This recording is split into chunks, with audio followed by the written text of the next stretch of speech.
আজ হঠাৎ করে তোমার মনে হলো যে তুমি রূপকথাদির দলে থাকবে, তাই রূপকথাদির সাথে ভিড়ে আমার এগেনস্টে কথা বলছো, আমাকে কাঠি করছো। ঠিক তেমন কাল তো তোমার এটাও মনে হতে পারে যে তুমি আবার রূপকথাদির দল ছেড়ে আমার দলে চলে আসবে। তখন রূপকথাদির নামে আমারই কানের কাছে গুজুর গুজুর গুজুর গুজুর করবে। এটা তো আমি হতে দিতে পারি না।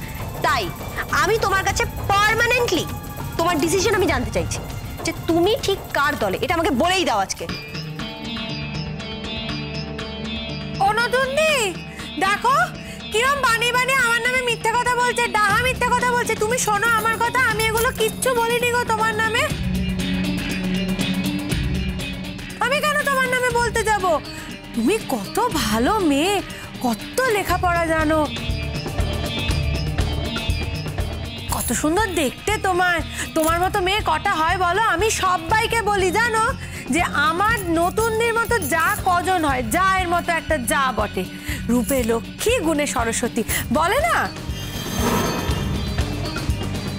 আর আমি তোমার নামে গিয়ে কিনা বলবো, তাও আবার কাকে বলবো? ওকে গিয়ে বলবো? কখনো নয় নতুনদের, তুমি একদম বিশ্বাস করো না গো, আমি মোটেও বলিনি। না মিথ্যেবাদী কোথাকার। এতটুকুও সৎ সাহস নেই না তোমার মধ্যে?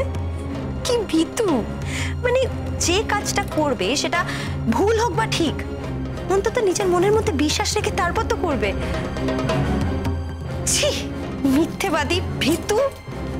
অবাঞ্জলি না গো, অনতুন্দি তুমি বিশ্বাস করো না গো, আমি মোটেও তোমার নামে বানিয়ে বানিয়ে বলিনি।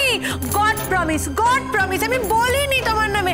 সম্পূর্ণ মিথ্যে কথা বলছে, সত্যি বলছি। আচ্ছা মিঠু, আগে তুমি এই সমস্ত কথার মধ্যে সেরকম থাকতে না, কিন্তু আজকাল দেখছি যখনই ইমনকে নিয়ে কোনো কথা হচ্ছে তুমি কেমন অনায়াসে তার মধ্যে ঢুকে পড়ছো। এসবের কোনো দরকার আছে মা? তাহলে তোমার তো এসব ছাড়া অন্য অনেক কাজ আছে নাকি? সেগুলো মেজকি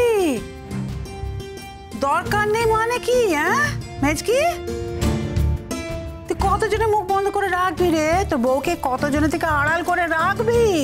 তারা তো বলবে, হ্যাঁ তারা তো সংসারে কাজ করে, তাদের কথা তো তারা বলবে। তোর বউ একখানা কাজের নোখ নিয়েছে, তাকে রান্না করে পাঠিয়ে দেয়, সে কাজ ছেড়ে দেয়। হ্যাঁ তোর বউ ওপরে বসে থাকে, আরাম করে, তাকে খাইয়ে দিতে হয়, তো তারা তো বলবি। মানবনি মানবনি, এসব অনাচার আমি মোটে মানবনি। আমি বলে দিলুম মেজকি, হ্যাঁ আজ থেকে ও যদি সমস্ত সংসারে কাজ করে ও যদি করেছে যেতে পারে তাহলে যাবে, নাই তো আজই শেষ। আর অনাচার আমি মানবনি। আসুক বেশ থাকুব, আসুক, এর একটা আমি ফয়সলা করে দিই। আমি বলবো অনাচার মানবনি। আর তা যদি করতে না পারে তাহলে রঙনকে বলবো পাটি দিয়ে আয়, তো ওকে ছেড়ে দিয়ে আয়, সুন্দর করে আবার রেখে দিয়ে আয়। বাড়ির বউ হয়েছে, একটা দায়িত্ব, একটা কিছু করবে নি, কোনো দায়িত্ব পালন করবে নি, তাহলে বাড়ির বউ বলে লাভটা কি? লো মেজকি, উফ, অনেক হয়েছে। অনেকক্ষণ ধরে আমি অনেক ভেজে ভেজে শুনে যাচ্ছি। প্লিজ এবার একটু থামবেন। এমনিতে আমার মাথায় পড়াশোনার অনেক চাপ আছে, আর তার উপর কলেজে যাওয়ার সময় এইসব কথা বলে আমার মাথাটা প্লিজ খারাপ করো না।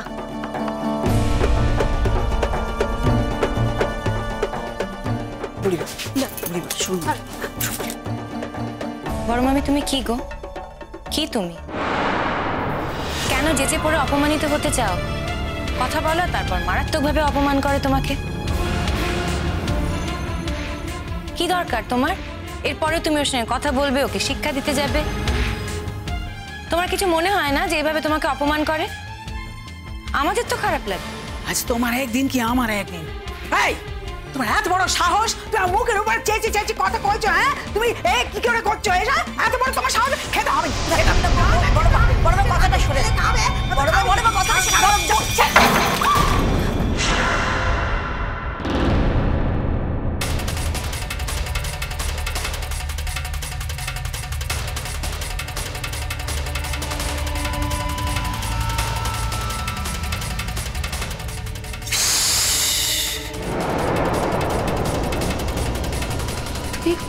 খাবারের থালাটা ফেলে দিলে?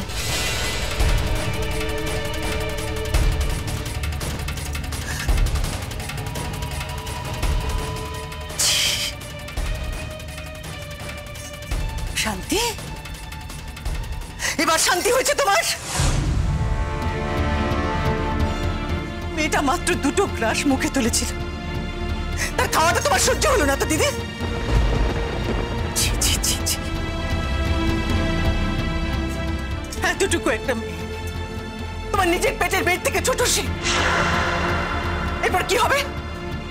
সারাটা দিন মেয়েটা না খেয়ে কলেজে যাবে, শুকনো মুখে ক্লাস করবে, তারপর সেই কখন বিকেলে বাড়িতে ফিরে এসে 2টো খাবে। কিন্তু না, তখন তো আমাদের বাড়িতে ভাত খাওয়ার কোনো নিয়ম নেই। কেন, তার জন্য তো ভাত তুলে রাখা যাবে না যে সে বিকেলে এসে খাবে। কি হবে ফলে? সারাটা দিন মেয়েটা না খেয়ে কাটবে।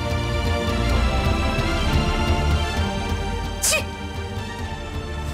মা, মা তুমি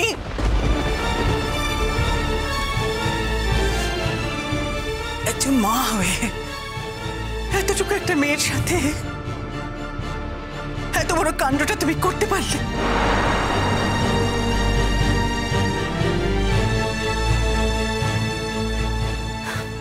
ভানু, খাবারগুলো এভাবে পড়ে আছে, তুমি পরিষ্কার করে নাও। খাবার খাওয়া হয়ে গেছে।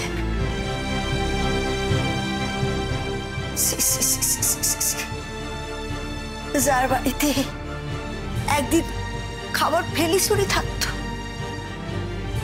এত রকমারি খাবার, কোনোদিন বুড়িমা সেদিকে ফিরে দেখতো না, খেত না, তার লাগিত। আমরা কত সাধ্য সাধনা করতো, খা খা করি, শুতো না। আজ আজ সেই বেটি মোর 2টি ভাত খাওয়ার লাগি এতগুলি কথা তারে শুনতে হলো। তাও তার মুখে 2টি ভাত জুটলো না।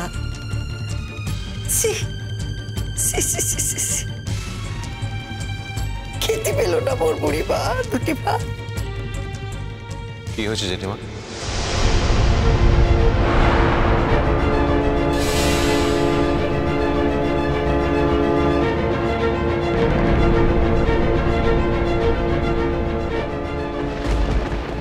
কিছু হয়নি গো বাপ, কিছু হয়নি।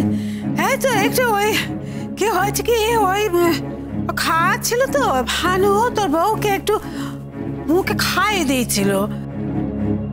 কেমন লাগছিল না, বাড়ির বউ এত বড় একটা মেয়েকে খাই দিয়েছিল। সে আমি বারণ করেছিলাম, বললাম নিজে হাতে খাও। সে থালাটা নিতে গেছলুম, সে ভাত ফসকে থাট পড়ে গেল। অন্যায় হয়েছে, আমার অন্যায় হয়েছে গো বাবা, আমার খুব অন্যায় হয়েছে। সবসময় যেই দৃশ্য তোমার দেখতে ভালো লাগবে সেই দৃশ্য যে তুমি সংসারে দেখতে পাবে তেমনটা তো নয় জেঠিমা। একদিন ভানু ওকে খাইয়ে দিয়েছিল, তাতে কি এমন মহাভারত শুদ্ধ হল যে ওকে খাওয়ার সময় ওর মুখের কাছ থেকে থালাটা টেনে তোমাকে টেবিলে রাখতে হবে? মা, ইমনের জন্য খাবারের ব্যবস্থা করো। হ্যাঁ ইমন, তুই একটুখানি দাঁড়া মা, আমি 2 মিনিটের মধ্যে তোর জন্য গরম ভাত আবার পেটে নিয়ে আসছি। না মা, কোনো দরকার নেই। আমি কি ভিখারি নাকি? একবার না আমার মুখের খাবার এভাবে ফেলে দিয়ে আবার আমাকে ভাত দিলে আমি ভাত খাবো? কখনো না। আমার পেট ভরে গেছে, আমার আর খিদে নেই, আমি খাবো না। ইমন, এটা জেদের ব্যাপার নয়, তুমি না খেয়ে কলেজে যাবে না।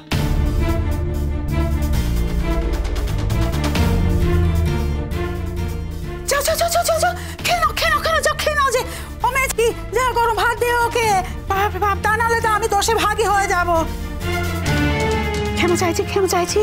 হ্যাঁ, আমি তোমার বউকে যদি শিখিয়ে দেওয়ার জন্য, সুশিখিয়ে দেওয়ার জন্য কিছু বলে থাকি, আমি হাত জোর করে ক্ষমা চাইছি। ভাবি।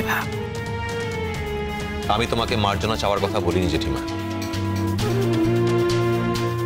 তবে একটা মেয়ে যখন খাচ্ছিল তার মুখের কাছ থেকে থালাটা নিয়ে তুমি টেবিলে নাই রাখতে পারতে, শেষ এটা করার কোনো দরকার ছিল না।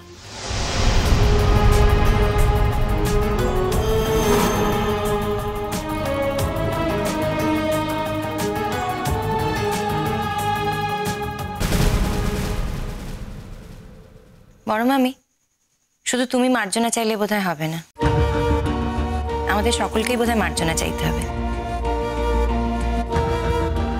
মার্জনা চাইছি ভাই, না জেনে না বুঝে যদি কোনো অপরাধ করে থাকি, ছোট বড় কথা বলে থাকি, তাহলে আমাদেরকে ক্ষমা করে দিও। শুধু শুধু একটা সিম্পল ব্যাপারকে জটিল করো না রূপকথা।